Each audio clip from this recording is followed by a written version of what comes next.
GeM தொலைக்காட்சி நேயர்களுக்கு வணக்கம். கர்த்தருடைய நாமத்திற்கு மகிமை உண்டாவதாக. நகைத்தார்கள். அதற்கான ஒரு வேத வசனம் மத்தேயு 9:24. விலகுங்கள், இந்த சிறு பெண் மரிக்கவில்லை, நித்திரையாயிருக்கிறாள் என்றார். அதற்காக அவரை பார்த்து நகைத்தார்கள். அவர் என்ன பெருசா பேசிட்டாருன்னு நினைக்கிறீங்க? செத்து போன ஒரு சிறு பெண்ணை பார்த்து சொல்றாரு, அவ சாகல, நித்திரையா இருக்கா, தூங்கிட்டு இருக்கா அப்படின்னு சொன்ன உடனே கூட இருக்கவங்க எல்லாம் பாருங்க என்ன சொல்லியிருக்காங்கன்னா, சிரிக்கிறாங்க. அந்த பதில் பாருங்க, திருப்பி பேசல. அது எப்படி செத்துட்டவங்க எழுந்துப்பாங்க, அதெல்லாம் எதுவுமே கேட்கல. கிண்டல் பண்ணி சிரிச்சிருக்காங்க. அந்த இடத்துல வேதத்தை வாசிச்சுக்கும் போது பாருங்க, எனக்கு அப்படிதான் தோணுச்சு. யாருமே நல்ல விதமா அந்த இடத்துல சிரிச்சிருக்க மாட்டாங்க. உங்க வீட்டுல ஒருத்தர் பாருங்க, செத்துட்டவங்கள இவங்க தூங்கிட்டு இருக்காங்கன்னு சொன்னா நீங்க என்ன நினைப்பீங்க? இந்த பாஸ்டருக்கு என்ன பைத்தியமா? செத்து போனவங்களை போய் தூங்கிட்டு இருக்கேன்னு சொல்றாங்களேன்னு சொல்லி அந்த இடத்துல எப்படி நீங்க சிரிச்சிருப்பீங்கன்னா, கேவலமா நினைச்சு சிரிச்சிருப்பீங்க. இவர் ஒரு பைத்தியமான பாஸ்டர் போல இருக்கு அப்படின்னு சொல்லி. ஆனா பாருங்க, மனுஷனால் செய்ய முடியாத காரியத்தை தான் கடவுள் செய்யறவரு. அதை ஃபர்ஸ்ட் நம்ம தெரிஞ்சுக்கணும். கடவுள் செய்யறதெல்லாம் மிராக்கல் அப்படின்னு நம்ம சொல்லுவோம், அற்புதம்னு சொல்லுவோம், அடையாளங்கள் சொல்லுவோம். ஆனா அது எதுக்காக நம்ம சொல்லப்படுறோம் அப்படின்னா, நம்மளால செய்ய முடியாது, மனுஷங்களால செய்ய முடியாது, கடவுளால செய்ய முடியும். அதுதானே மிராக்கல். அந்த மிராக்கல் செய்யும் போது அவரை பார்த்து சிரிக்கிறாங்க பாருங்க. கடவுளால செய்ய முடியும்னு நினைச்சுதானே இன்னைக்கு அநேக பேர் நம்ம கோயிலுக்கு போறோம். நம்மளால முடியல ஒரு பிரச்சனையை தீர்க்க. ஆனா அந்த இடத்துல நம்ம எதுக்கு கோயிலுக்கு போறோம்னா, கோயில்ல போய் கடவுள்கிட்ட வணங்குறோம். என்ன வணங்குறோம்னா, எனக்கு இந்த பிரச்சனையில இருந்து எனக்கு உதவி செய்யுங்க, என்னால முடியலன்னு சொல்லிதான் நம்ம அங்க போறோம். ஏன்னா கடவுளால முடியும்ன்றது நமக்கு தெரியும். அப்பொழுது பாருங்க, மத்தேயு 8ஆம் அதிகாரம் 8ஆம் வசனத்துல கூட நம்ம பாக்குறோம். 100க்கும் அதிபதி ஒருத்தர் இருக்காரு. அவர் என்ன சொல்றாரு பாருங்க, என்னுடைய வேலைக்காரன் வீட்டுல இருக்கான், அவன் வீட்டுல இருக்கிறான். ஆனா நீங்க வர வேணாம். இயேசுவை பார்த்து சொல்றாங்க, நீங்க வர வேண்டாம், உங்க வார்த்தையை மட்டும் நீங்க அனுப்புனா போதும், என் வேலைக்காரன் சொஸ்தமாயிடுவான். அப்போ பாருங்க, இயேசு அந்த இடத்துல சொல்றாரு, கப்பூர் நகும்ல இருக்கிற நீங்க விசுவாசமா இருக்கீங்க, என் சொந்த ஜனங்க, என் சொந்த ஊர்ல இருக்கிறவங்க என்னை விசுவாசிக்கலையே, இப்படிப்பட்ட விசுவாசத்தை நான் எங்கேயுமே பார்க்கலன்னு சொல்லி அந்த 100க்கும் அதிபதிய அவரை வாழ்த்துறாரு.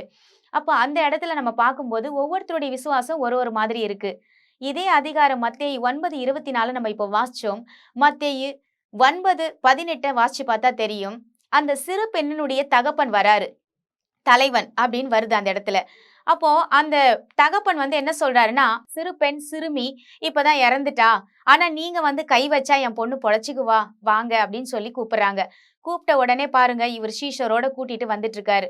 இயேசு வந்துட்டு இருக்கிற வழியில இங்க ஒரு அற்புதம் நடக்குது. என்ன அற்புதம்னா, உம்முடைய வஸ்திரத்தை தொட்டா போதும், ஜீசஸோடைய ட்ரெஸ்ஸை நான் தொட்டுட்டேன்னா எனக்கு பெரும்பாடு நின்னுடும். ரொம்ப நாளா உதிரப்போக்குள்ள ஒரு ஸ்திரீ, அந்த உதிரப்போக்கு நிக்கவே இல்லை. அவளுடைய ஆஸ்தியெல்லாம் அழிச்சு போட்டு கூட அவளுக்கு சுகமாகல. ஆனா எல்லாரும் பாருங்க, யாரோ ஒருத்தர் சொல்லியிருப்பாங்க, இங்க ஒருத்தர் வராரு, இவர் வந்தவொன்னா எங்களுக்கெல்லாம் நல்லது நடந்ததுன்னு சொல்லியிருப்பாங்க. அதை கேள்விப்பட்ட அந்த மகள் பாருங்க, இந்த சிறு பெண்ணின் வீட்டுக்கு வர வழியிலேயே அவருடைய வஸ்திரத்தை போய் தொடுறா. தொட்ட உடனே பாருங்க, அவருடைய விசுவாசத்தின்படி அந்த உதிரப்போக்கு நின்னு போச்சு. அந்த பெரும்பாடு உள்ள ஸ்திரியோட நோய் பாருங்க குணமாயிடுது.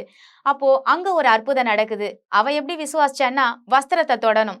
100க்கும் அதிபதி என்ன விசுவாசிச்சார்னா, இயேசு ஒரு வார்த்தை சொன்னா என் வீட்டுல இருக்கிற வேலைக்காரன் அங்க குணமாயிடுவான்னு. ஆனா இந்த சிறு பெண்ணினுடைய அப்பா பாருங்க, இந்த 18வது வசனத்துல அவர் சொல்றாரு, என்னுடைய மகள் மேல நீங்க கைய வச்சா போதும், என் பெண்ணு பொழைச்சுப்பா, அதனால நீங்க வான்னு கூப்பிடுறாரு. அப்போ அந்த விசுவாசம் தாங்க பிழைக்க வைக்குது. ஒரு மனிதனுடைய விசுவாசம் தான் ஒரு எந்த ஒரு காரியமா இருக்கட்டும், அது பாருங்க கடவுள் கிட்ட இருந்து கொண்டு வர ஒரு கருவியாக இருக்குது.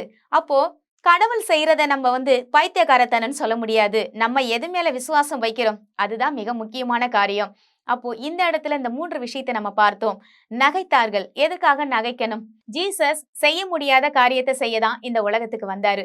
அவர் பாருங்க, ஜனங்களை ஆசிர்வதிக்கணும், ஜனங்களுடைய பாவத்தை போக்கணும், ஜனங்களுக்கு நல்லதை பண்ணணும்னு சொல்லிதான் அவர் சுற்றி திரிந்தார். அப்படித்தானே வேதம் சொல்லுது, நன்மை செய்கிறவராக அவர் சுற்றி திரிந்தார். அவர் கெட்டது செய்ய வரலங்க, நல்லது செய்யதான் வந்தார். அவரை பார்த்து நம்ம ஏளனமா பேசுறதும் நகைக்கிறதும் சிரிக்கிறதும் வேண்டாம். இந்த உலகத்துல பாருங்க, எந்த தூஷணமும் மன்னிக்கப்படும், ஆனா பரிசுத்த ஆவியானவருக்கு விரோதமாய் பேசுகிற தூஷணங்களை மன்னிக்கப்படாது, அது ஆக்கினைக்குள்ளாக போகும்னு வேதத்துல பாக்குறோம். நம்ம அதனால கடவுளை பத்தி என்னைக்குமே நம்ம தப்பாவும் பேசக்கூடாது, தப்பாவும் சிரிக்க கூடாது. இந்த நாட்கள்ல இருந்து நம்ம என்ன செய்ய போறோம்னா, இந்த உலக பிரகாரமான வாழ்க்கையில நம்ம வாழ்ந்துட்டோம். இதெல்லாம் நடக்காது, அதெல்லாம் நடக்காது, இதெல்லாம் நடக்காது, இப்படியே தான் பேசிட்டோம். ஆனா கடவுளால கூடாத காரியம் ஒண்ணும் இல்லைங்க. கர்த்தரால் கூடாத காரியம் உண்டோ என்று பாருங்க நம்ம பார்க்கிறோம். சாராளோட வாழ்க்கையில 75 வயசு பாட்டிக்கு ஒரு குழந்தைய தேவன் கொடுக்க முடியும் அப்படின்னா பாருங்க, 75 வயசுக்கு அவளோட வாழ்க்கையில இதுவரைக்குமே முடிஞ்சு போச்சுன்ற வாழ்க்கையில இருந்திருக்கா. அப்படிப்பட்டவங்களுக்கே குழந்தையை கொடுத்தார் தேவன். ஆனா இந்த காலகட்டத்துல வாழ்ற நம்ம தேவனை விசுவாசிக்கணும். அந்த தேவனுடைய விசுவாசத்துக்குள்ள போகும்பொழுது பல காரியங்கள் நம்ம வாழ்க்கையில அற்புதத்தை கொண்டு வரும். அந்த அற்புதத்தை கொண்டு வருகிற கருவிதான் விசுவாசம். நீங்களும் விசுவாசித்தால் தேவனுடைய மகிமையை காண்பாய். வாங்க நம்ம அதுக்காக ஜெபிக்கலாம். எங்கள் அன்பும் இரக்கமும் நிறைந்த நல்ல தகப்பனே, நாங்கள் உம்மண்டையில் வருகிறோம் சுவாமி. இந்த நாட்கள்ல நகைத்தார்கள் என்று நாங்கள் பார்த்தோம். நாங்க சிரிக்கிறது எதற்காக சிரிக்கிறோம்னு முதல்ல நாங்க நினைக்கணும் ஏசப்பா.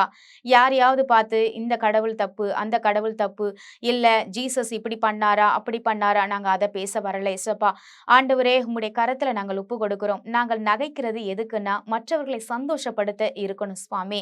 உம்முடைய சமூகத்துல நாங்கள் சந்தோஷம் படணும் தகப்பனே. ஒவ்வொரு நேரத்திலையும் ஆண்டவரே, நீங்க எங்க கூட இருக்கிறீங்கன்ற சந்தோஷத்துல நாங்க வாழணும்ப்பா. இதையெல்லாம் விட்டு விட்டு தேவன் செய்கிற அற்புதங்களையும் அடையாளங்களையும் இப்போ ஆண்டவரே தகப்பனே, நீங்க கொடுக்கிற தீர்க்க தரிசனங்களையும் வைத்து நாங்கள் நகைக்காமல் உமக்கு கீழ்ப்படுகிற பிள்ளைகளாக எங்களை வைத்து எங்களை ஒவ்வொரு நாளும் வழிநடத்தும்படியாக நாங்கள் ஒப்பு கொடுத்து வேண்டிக் கொள்ளுகிறோம். இயேசு கிறிஸ்துவின் மூலம் ஜெபிக்கிறோம் நல்ல தகப்பனே, ஆமேன். கர்த்தர் நம் அனைவரையும் ஆசிர்வதிப்பாராக. God bless you.